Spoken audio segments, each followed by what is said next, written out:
по-слабо. Може ли да не го повтарям повече? Може ли? Казвам се Любомир Вецков и съм част от IO Campus София вече 6 години. Основната роля, която изпълняваме, е ролята на софтуерен архитект в компанията, като отделно от това се занимавам и с кариер коучинг в организацията. Първото нещо, което прави Campus София е добронамерената и приятелска атмосфера в кемпуса. Второто нещо, бих казал, е високия брой високо квалифицирани професионалисти, които биха ти помогнали не само за разрешаването на конкретен проблем, а биха те и научили как да се справиш сам. Това, което ме мотивира в работата ми, колкото и клиширано да звучи, работата с нашите клиенти.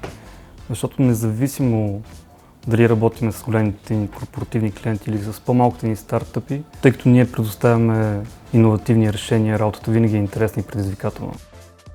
Още повече, тъй като ние сме голяма международна компания, клиентите са ни също международен характер, екипите, с които работим, са изключително пъстри. В тях има хора от различни континенти, различни държави, различни култури, което пък ми обогатява опита за справяне с различни ситуации в работната среда.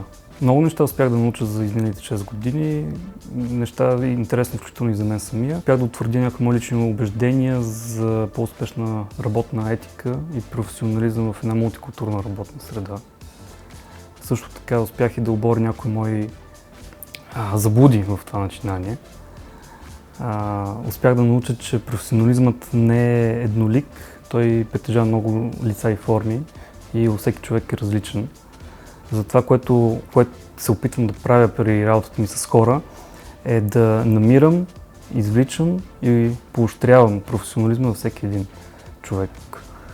Затова бях изключително щастлив, когато ми беше дадена задачата да бъда един от главните действащи лица при организирането ни, съставянето ни, провеждането ни на стажантската ни програма миналата година, през която успяхме да съберем екип от млади, ентусиазирани и обещаващи млади професионалисти. В бъдеще бих искал да продължавам да се развивам в нови технологични области, както и да продължавам да помагам на колегите ми в тяхното професионално развитие като ментор.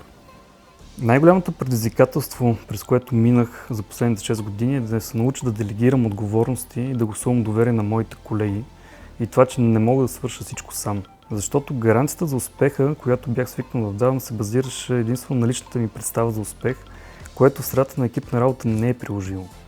Затова, когато работим с хора, не бързината на работа, количеството на работа или крайния срок са най-важни, а именно най-важни са хората в екипа. И когато това е всеобщото усещане и разбиране в екипа, всичко работи по-лесно, по-бързо и по-ефективно.